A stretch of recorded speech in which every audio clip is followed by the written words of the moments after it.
Assalamualaikum warahmatullahi wabarakatuh. Saya Nancy Safatur Rahman, NIM 1901111000007. Pada kesempatan kali ini saya akan membahas terkait historis perjalanan pasal 18 Undang-Undang Dasar 1945 sejak merdeka hingga saat ini terkait paradigma pemerintah daerah. Pasal 18 Undang-Undang Dasar 1945 mengalami perubahan. Perubahan yang pertama yaitu struktur ketatanegaraan yang berubah menjadi Undang-Undang Dasar 1945 dari tahun 1999 sampai 2002. Yang kedua, materi muatan dalam Undang-Undang Pemerintah Daerah yang cukup banyak. Yang ketiga, hubungan pemerintah pusat dengan pemerintah daerah yang sering mengalami ketegangan atau spanning.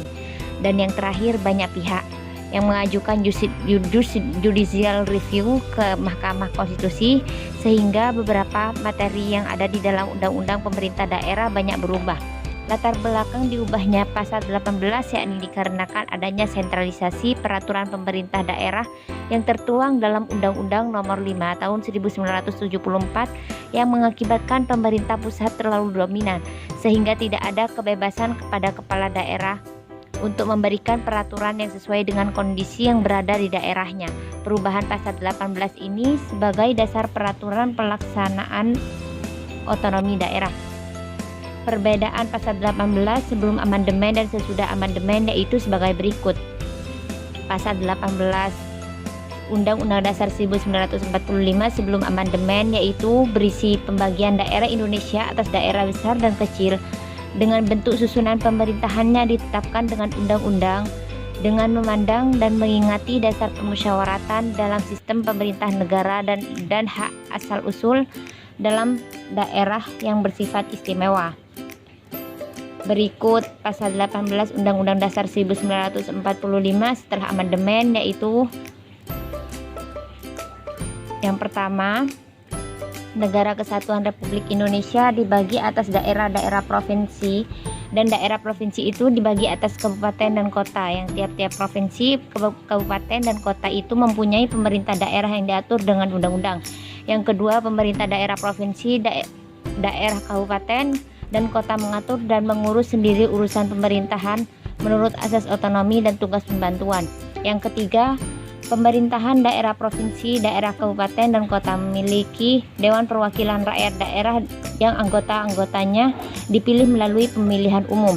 Yang keempat, gubernur, bupati, dan wali kota masing-masing sebagai kepala pemerintah daerah provinsi, kabupaten, dan kota dipilih secara demokratis. Yang kelima, pemerintahan daerah menjalankan otonomi seluas-luasnya kecuali urusan pemerintahan yang oleh undang-undang ditentukan sebagai urusan pemerintah pusat. Dan yang keenam, pemerintahan daerah berhak menetapkan peraturan daerah dan peraturan-peraturan lain untuk melaksanakan otonomi dan tugas pembantuan. Dan yang ketujuh, susunan dan tata cara penyelenggaraan pemerintahan daerah diatur dalam undang-undang. Selanjutnya pasal 18A yaitu yang pertama, hubungan wewenang antara pemerintah pusat dan pemerintah daerah provinsi, kabupaten dan kota atau antara provinsi dan kabupaten dan kota diatur dengan undang-undang dengan memperhatikan kekhususan dan keragaman daerah. Yang kedua, hubungan keuangan, pelayanan umum, pemanfaatan sumber daya alam dan sumber daya lainnya antara pemerintah pusat dan pemerintahan daerah diatur dan dilaksanakan secara adil dan selaras berdasarkan undang-undang. Pasal 18B yang pertama, negara mengakui dan menghormati satuan-satuan pemerintahan daerah yang bersifat khusus atau bersifat istimewa yang diatur dengan undang-undang. Dan yang kedua, negara mengakui dan menghormati kesatuan-kesatuan masyarakat hukum adat beserta hak-hak tradisionalnya sepanjang masih hidup dan sesuai dengan perkembangan masyarakat dan prinsip negara kesatuan Republik Indonesia yang diatur dalam undang-undang. Mungkin hanya itu yang dapat saya sampaikan, kurang dan lebihnya saya mohon maaf yang tiada batasnya. Wassalamualaikum warahmatullahi wabarakatuh.